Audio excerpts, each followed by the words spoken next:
This is Sarah Kumalo. We're back on Summit with a Purpose in conversation with Kate Strong. The name, how appropriate is your surname, Kate Strong? So we are going to talk to Kate for the next 45 to 1 hour. She's gonna introduce herself to us, and we're going to hear about her journey, where she's come from, where she's going. There is Everest in there, our favorite topic, and she's also aiming to be the first woman to do something exciting that we're going to talk about. Thank you very much for joining us as we go along. Please pop in some questions, and if you are only listening to this after the chat, that's also good. Thank you for taking the time to listen to us. And here we go. Hello, Kate. How are you doing? Hi, very, very well, thank you. Thanks so much for inviting me on your show today. Thank you, Kate. So tell us a little bit about you. What is it that you do? Maybe we start with where you've come from. I know I've read about you and the World Championships. Maybe a little bit more about that before we go to your exciting project coming ahead. Sure. So I'm from a country called Wales, which is based in the UK, and I come from quite a normal family. And what the championships you're referring to is when I was 18, I was following what my parents wanted me to do. So I went to university and got a degree and a job and realized that I'd fallen into a life I didn't like. So I did my best to break free from that. So emigrated to Australia. And in Australia, I started a few hospitality companies and got myself into quite a toxic relationship with a guy that basically suppressed me being me, in short. And when we finally broke up, just 6 days before my wedding, I kind of had an epiphany moment where I went, today is the youngest I'm ever going to be. Why am I delaying what I want to do? Yeah. So I've always wanted to do triathlon, which, as you know, is swimming, cycling, and running. Yeah. So in order to find who I was and find out what my best was, I aimed to be the best. So I just said one day, I'm going to do a triathlon. I'm going to be a world champion in it. And that was that.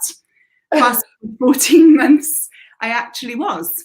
So after a lot of hard work, a lot of tears, a lot of breakdowns, crying, bleeding, and all the tantrums I threw, I found myself on a podium competing for Australia and won. So that's pretty much me in a nutshell and my past. That is amazing. That requires like a very different mindset. What was the mental preparation before that? I think looking back, I can see the steps I took, but whilst in the moment, I didn't know what I was doing. All I needed to know was I needed to embrace being selfish. I needed to embrace putting myself first. I'd be living, putting my job, putting my boyfriend, putting my career, putting everyone else ahead of me to my detriment and ultimately to theirs, because there was less of me to help them. Yeah. So the mental preparation was to release the guilt about being selfish, that I had the right to try. I had the right to start. And self-love, being able to own the beauty, the wrinkles, the pain, the age, everything that I normally sort of shied away for or beat myself up over. So those were the two first steps I needed to take. And I suppose the mental resilience and the strength that we think about while summiting Everest or becoming a world champion came later, but those were the two foundations that I really put in place. Yeah, well, that is exciting. It's interesting that you call it selfish. When you're in an aeroplane, they say put oxygen on yourself in order to save other people. And actually, you're loving them in loving yourself. You've got enough space for everybody else as long as you start with you. So I commend you for that. That sounds very exciting. So why Summit for Adventure and Leadership? Why that name, and what is it? What is that all about? I saw that on your profile. Yeah, so I love embracing all parts of me. So I suppose why I own being an adventurer and a leadership coach is because I'm tired of compartmentalizing myself. I want to be Kate Strong everywhere I am. I don't want to wear a different cap on the weekends as I would weekdays. So I'm creating a life where every day to me is a fun day. So I've just decided to unify the two. And for me, I think it's really important for leaders nowadays, be it emerging leaders, aspiring leaders, or already at the top of their game leaders, Yeah. to know that we need to turn up everywhere in our lives as an adventurer, as someone curious to explore more, be that at work, be that with our family, as well as in sport as well. Yeah, that is exciting. Tell us a bit about your corporate career. I mean, did you do that or not at all? So from high school, how did that go to university and then? Yes, I studied engineering, so I've got a double master's in mechanical engineering for my sins. So completely not my personality. That was something my parents chose for me, and I complied. So I did work a little bit in engineering, in aerospace engineering, and realised corporate is not for me. I'm far too free spirit. I'm far too off the radar, in short. So I knew I had a very short shelf life there. So I haven't really worked in large organizations. I've worked more for solopreneurs or entrepreneurs or starting my own business. But I mean, even large organizations, even corporations are made up of just a lot of individuals. So I look at businesses as people. It's just rather as a community rather than, one or two people, there might be a couple of thousand. So that's how I deal and work with larger organizations nowadays. I still deal with the person inside of the business rather than big, scary corporation that we sometimes think of them as. Yeah, exciting. So let's go to your plans. What you aim to, the record that you aim to break. When is it coming up? What is it? If you can go through the detail. I know it's got 3 components. What's the plan at the moment? And and let's start there. And then I've got more questions about it because I'm very curious. Sure. Yeah, so similar to you in the UK, we went through lockdown recently through this global pandemic. And in that space of being denied my freedom, if you want, I had a lot of time to reflect and realize that there were some dreams of mine that I was putting on hold. And one day I just thought, well, why not aspire for them? Why am I suddenly again playing a little smaller? So I've created this challenge that pretty much no one else in the world has done, which is to do the world's toughest cycle race, which is called Race Across America. So it's 3,000 miles from coast to coast through the Rocky Mountains of America. So I'll be doing that in June 2022. Because I'm a triathlete at heart, I wanted to then squeeze in a little swim. So I've chosen in August to swim from England to France, which is 21 miles of ocean swimming. And something that I didn't know recently is I can't wear a wetsuit. So I'll have to do that in a bathing costume. So quite cold. Okay. And, a triathlon needs a third discipline, and something that has been on my list for a little while, ever since I summited Mont Blanc with my father and started training for that, is Everest. So the following year, but within that 10-month period, I'll be heading off to Nepal to attempt to summit Everest if the mountain will allow me to. So it's very exciting. Yeah, I'm looking forward to it. We are going to be following you. I'm very excited myself. I can't swim. I think I swim as good as a rock, so I'm not going to try that. But absolutely, the cycling is exciting, and also the climbing. Have you decided on which side of the mountain you're going to attempt, on the south side or the north side? Not yet. I'm currently in planning phase. So I'm not sure if, each one of these projects is colossal in its own right. Yeah. So I've sat down with an operations man, and my partner's very helpful here as well. And we have about 50 to 60 spreadsheets working out timings and logistics and training to make sure that I don't overtrain as well as under prepare. So I'm not that detail yet, but we'll decide by the end of next month. Absolutely. You still have time. I mean, we're talking about 2022, so you do have time. Tell me a little bit of how you're preparing. I mean, this is a journey that you started during lockdown. Most likely, if you have been locked down as we were, we started with no going out at all to going out from 6 o'clock to 9 o'clock in the morning.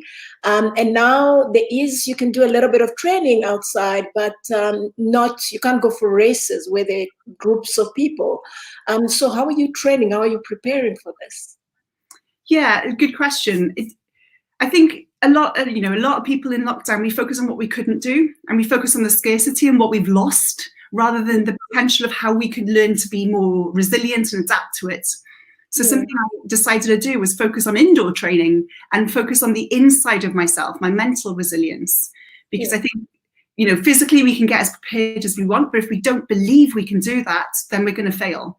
So through lockdown, the physical aspect is I moved my bicycle indoors. So I'll just move this for the people on YouTube. You can see just to my side, I brought my bicycle indoors. So I've been indoor cycling pretty much every single day, and preparing myself mentally, making sure that I believe this is possible. And I know that you are also a pioneer in your own right, with having been the first Black African to summit Everest.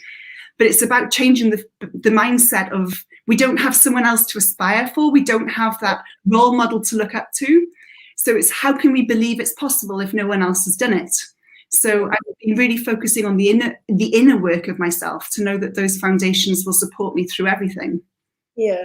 So one of my favorite quotes that I think I also quoted yesterday is Nelson Mandela saying, "It always seems impossible until it's done."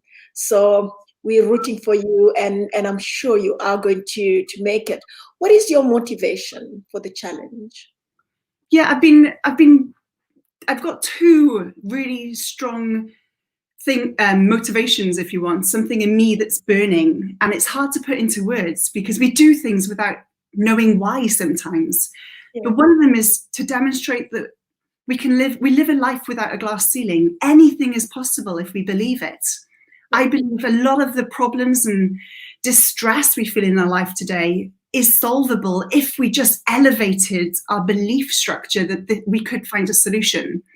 So I'm happy in a painful sort of way through the challenges to demonstrate that we can elevate, we can do this. We just need to believe it's possible. So one of it is that mindset piece. And the other aspect is that, I'm really passionate about sort of opening up this possibility to more individuals. The numbers I'm hearing is, only 18% of the Race Across America cyclists are female. Only 18% of Everest summiters are female, and quite a few of them are the same woman over and over again. A few more for the swim. And I know that for minorities, for Blacks, for Black Africans, for disabilities and socioeconomic communities as well, who aren't as in a privileged state, the numbers are minuscule. Like, why should it be allowed for just a certain select few, the privileged few who have access to resources and just so happen to be born a certain gender, a certain community? So I really want to just open up that conversation of how can we engage this to everyone and to more people? Because sport, nature, striving is a gift for every human being on this planet. So what can I do within this to make sure that more communities hear about it, have that role model, but also, strive towards being able to do it themselves? So I'm in a privileged place. I'm sitting here in the UK, a white female, having access to a lot of these boardrooms to have that conversation. So my first question is, show me your demographic percentages. How can we open this up to more communities rather than just your own usual pool that we fish from? How can we make sure that we're being more accessible to every community in the world rather than just the ones we already know and are familiar with? So those are the two really big sort of causes. And, I'm really excited also. At the end of this year, I'm doing another world record as part of my training. And we're doing a documentary around it. Oh, so really? Wow. I've teamed up with a professor. I'm talking a lot, so if you want me to slow down, please, go ahead. We've got an hour.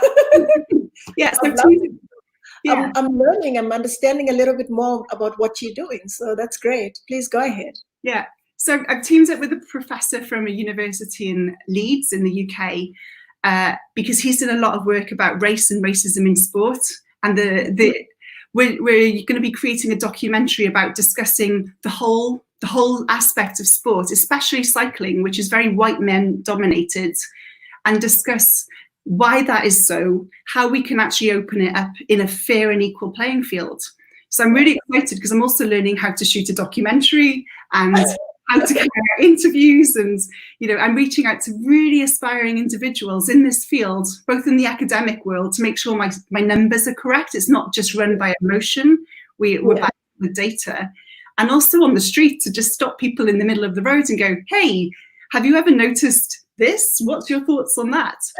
So yeah, it's dipping into people's lives. I'm loving it. So there's again another skill that I'm opening up. Oh, that is exciting. And when do you plan to have this documentary for the public? Is this after your attempt, your challenge, or is this going to be before 2022? I think it'll be before. So at the end of this year, for part of my training, no female has ever got a world record for cycling for 24 hours non-stop on a static bicycle. So that's what I'm training for at the moment. And once that's complete in mid-November, I think we'll tidy up the documentary and launch it in 2021. And then we'll do another documentary for the trilogy, the Limitless Challenge. But yeah, I think it's important to have that conversation rather than just, when I say superficial, I don't mean to diminish what I do or any other athlete, but I don't just want to talk about cycling. I want to talk about the deeper conversations too, about, the gratitude I show for having this opportunity to being on my bike, and the access that I have to certain skills and services that maybe aren't open to everyone. So I just want to open up that conversation so more people are aware in how we can all contribute positively to making this an equal playing field for the world. Yeah, that is something, I have chatted to you before. That is something that I'm very passionate about. I've been on a mountain where somebody said, "What are you doing here?" And I know for a fact that if my color was different, they wouldn't ask me that, So it's about making adventure fashionable, making sure there's representation so that the next generation doesn't have to feel that, should we or should you not, but know that it's there for you to try out if you want to, and not because, you're trying to be the first one and you see it as an obstacle, rather an opportunity, like you see it today, like probably I see it, so I'm very excited and very much supportive of the work that you're doing. And if there's anything I can contribute, even in a small way, please shout out. Let's go to the next question. So you probably have answered this, because I don't know if, based on what you've shared and your plans, COVID-19 has affected anything at all. Would you be training outside more? Had it been different or not? No. If anything, with acknowledgement how the impact has been quite dramatic for others, for me, it's actually helped me. My business has organically grown through this, through the COVID-19. And it's also channeled my fuel, if you want. I'm distracted less. I'm forced indoors more. I'm forced to do. There's more time for me. So my training has actually improved. And because my world record attempt for 2022 is so far away, I don't really need to be training for swimming or the Everest just yet. So I'm very grateful that for me, nothing. If anything, it's helped me. So yeah. You said your business has improved. What business do you do outside of the training? Can you tell us a little bit more about that? I know about coaching. Anything else that you're into? My primary business is to coach and consult. I did do a bit of speaking before COVID, so that did go on pause. So that was an impact. But yeah, I help organizations usually discover their purpose. A lot of companies during the pandemic realized that they didn't actually know their core values. Similar to what you asked me earlier about finding our why. They didn't know why they existed. They didn't know why clients would buy from them, and they didn't know who were their ideal customers. Yeah. So I've been guiding a few businesses into revaluing who they want to work with and serve, as well as why their business exists. So that is amazing. Are you doing this for businesses as well as individuals? Yes, yeah. I help leaders in organizations or emerging leaders. So we were talking about this just offline a bit earlier. So that sort of 20 to 30-year-old bracket of hungry individuals who want to climb the corporate ladder. Yeah. I help them get more prepared in the skills they need to be that leader in the future. and also make sure they don't compromise their life and experience burnout, such as quite a lot of directors suffer. So I make sure we keep the balance in life. But I also help larger organizations engage as a whole outwardly, aka the communication with their clients and future clients, as well as inside and internally within their key stakeholders and employees. Wow, that is exciting and very far from engineering, but be that as it may. What are your three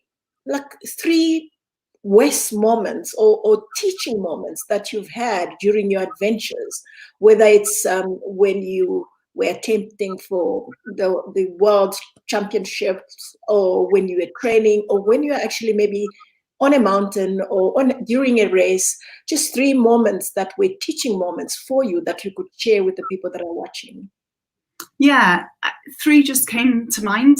One is, it was my last training session before attempting my world championships. Was actually in China.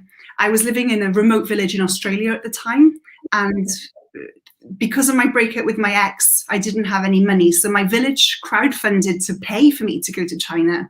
Oh, wow. 2 days before I was flying out, I had my last training session, and it was very dark. It was pitch black at night. I had a head torch on. I just cycled for 6 hours, and I was so cold I couldn't feel my fingers. And where I used to run was up and down the railway track, because it was the only flat bit of land where I lived. I lived in the mountains in Australia. And I was stumbling and falling over the gravel because I couldn't see properly and I was very tired.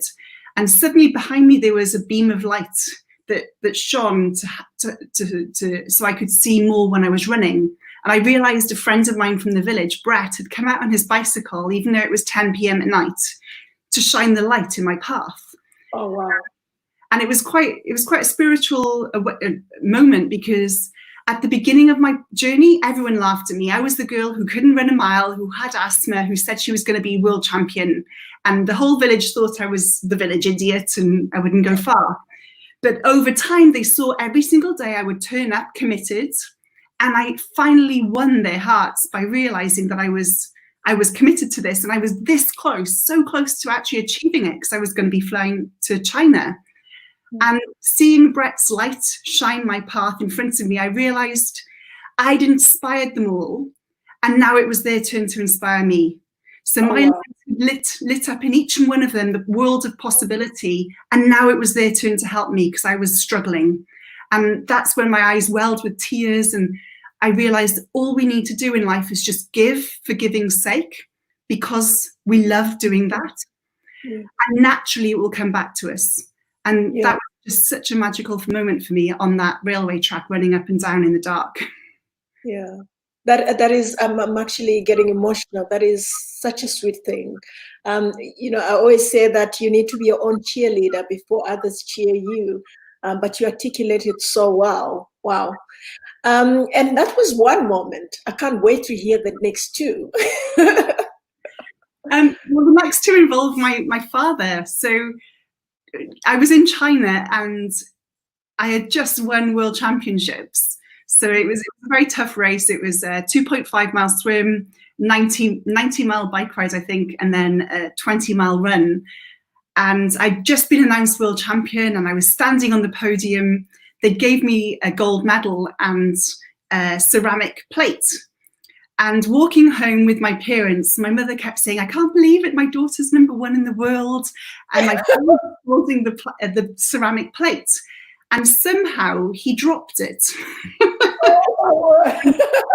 He chipped the edge of it. And my father's not very emotional. He displays his love in different ways. It's not through words, and it's not through tactileness.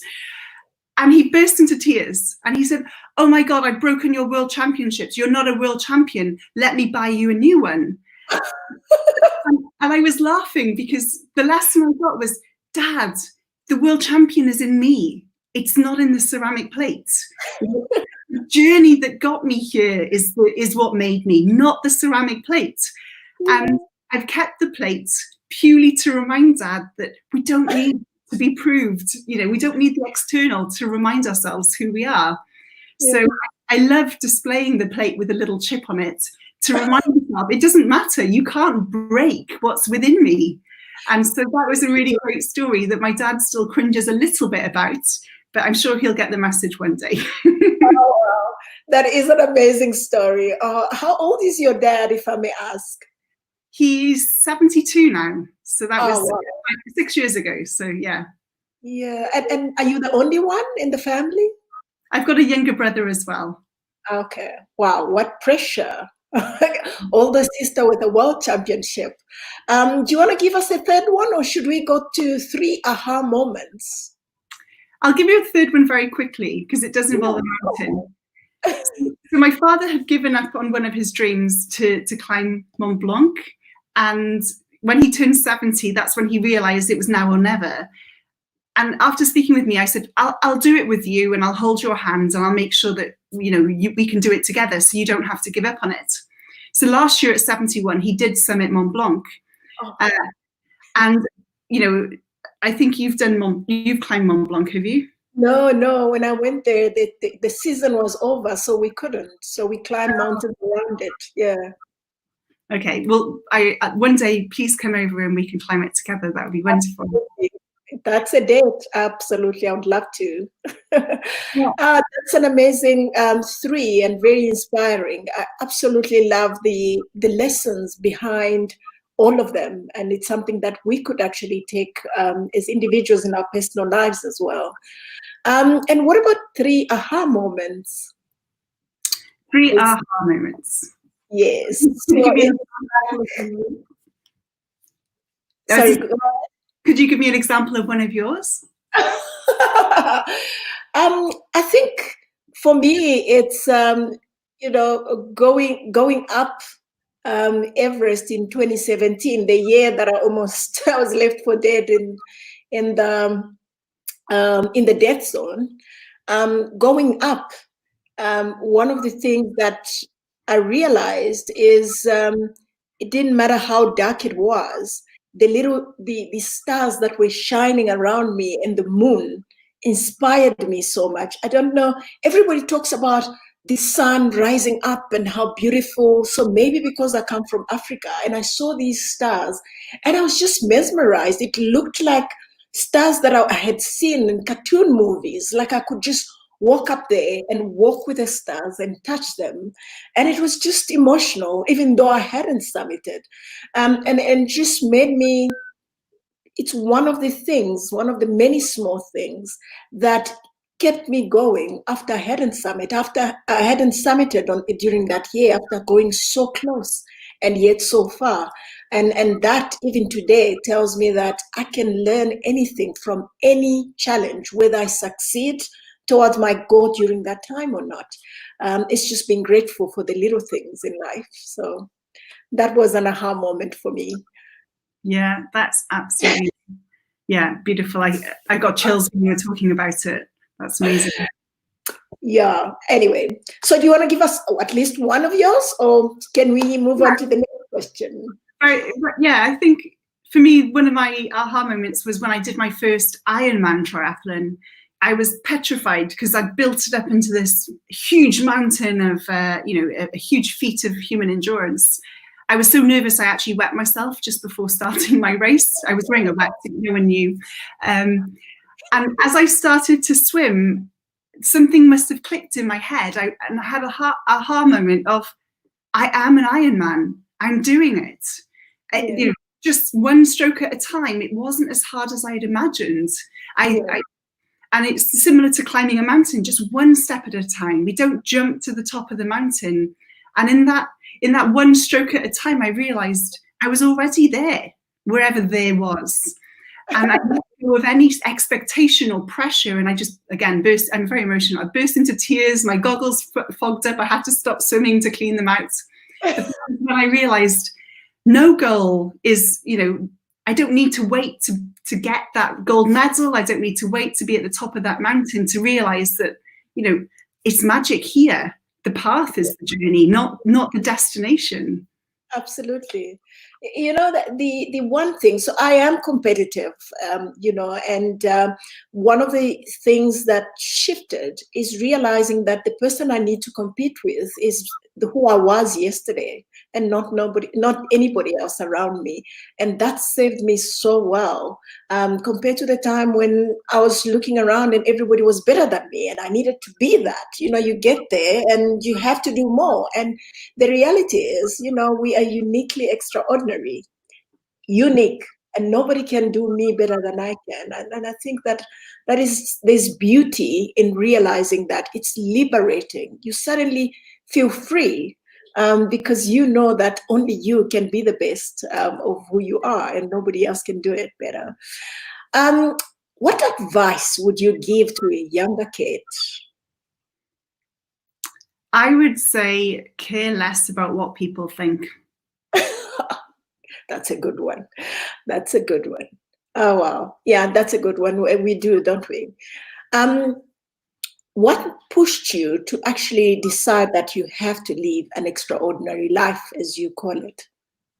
Or was it always like that? Is this something that was ingrained in you, by parents, or did something happen that just made you say, this is it? I think it was when I graduated from university and I took a year out to travel and then came back and felt the weight of expectation I call it, to start that societal tick list lifestyle. You know, get a job, get a house, get a boyfriend, get a dog, get married, get kids. I could just see my entire life until the day before I die rolling out with no break in it at all and no questioning. So I've chosen not to have children from an early age.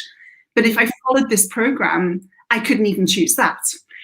And I think realizing the expectation of fitting into what society expected for me really sort of was the impetus for me to say, no, I just need to find my own path and not follow like a sheep what everyone thinks I should be doing. Like, remove the word should from my life and every day wake up and go, what do I want to do today?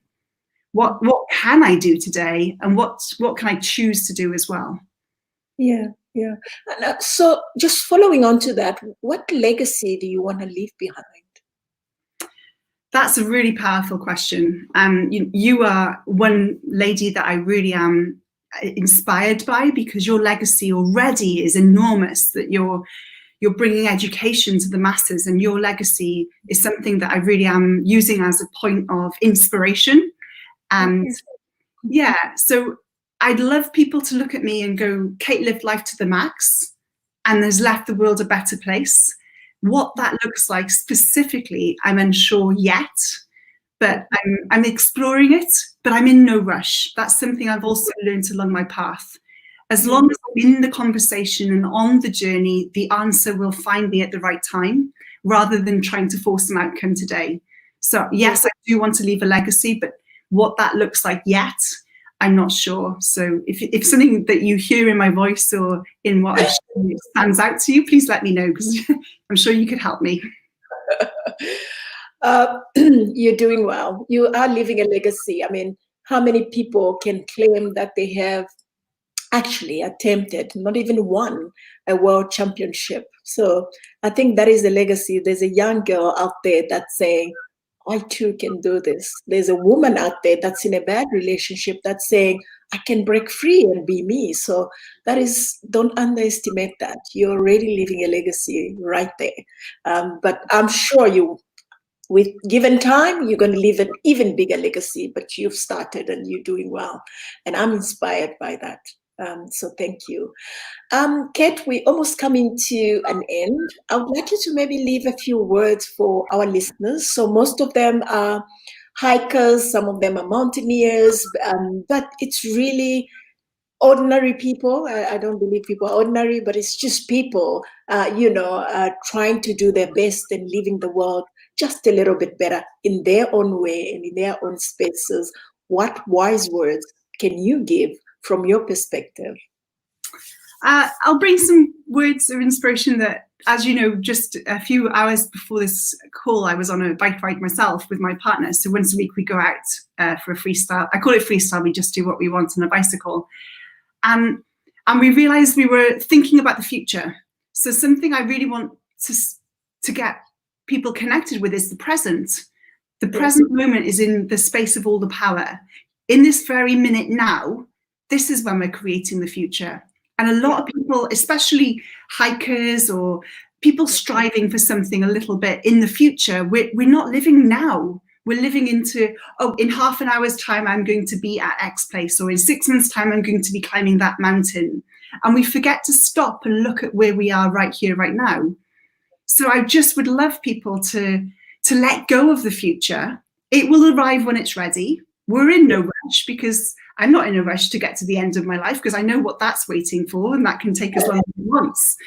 So to bring ourselves to today, to right here, right now, and enjoy the practice hike, enjoy lockdown for what it brings us, enjoy everything we can in this moment, and strive for a brighter future, but let's not live in that. Let's live in the now. So that's something I really want people to release, and also just enjoy here, because this is pretty much all we've got, as I keep saying. Oh yeah, that is beautiful. They say that today is called the present for a reason. Let's embrace it as a gift that it is. So thank you so much. Thank you for your time. And guys, thank you for listening. And this was amazing. And that was Kate Strong. She is very strong. And she's going to come back and tell us all about her challenge, the challenge that she's taking on. If you were not listening, this is climbing Everest, cycling 3,000 kilometers, and swimming right from Britain to France. Is that correct? Yeah. How many kilometers would that be? It's 21 miles. So what's that, 35 kilometers? Yeah, about, I think. Yeah, about. That is amazing, Kate. And she's doing it to highlight the lack of diversity in the sport. So trying to make sure there's a lot more inclusion in there, and also to just make sure that everybody out there believes that they too can do anything that they would like with the time that they have. And remember, today is a present. And thank you, Kate, for being with us and for sharing those words of wisdom. Okay, guys.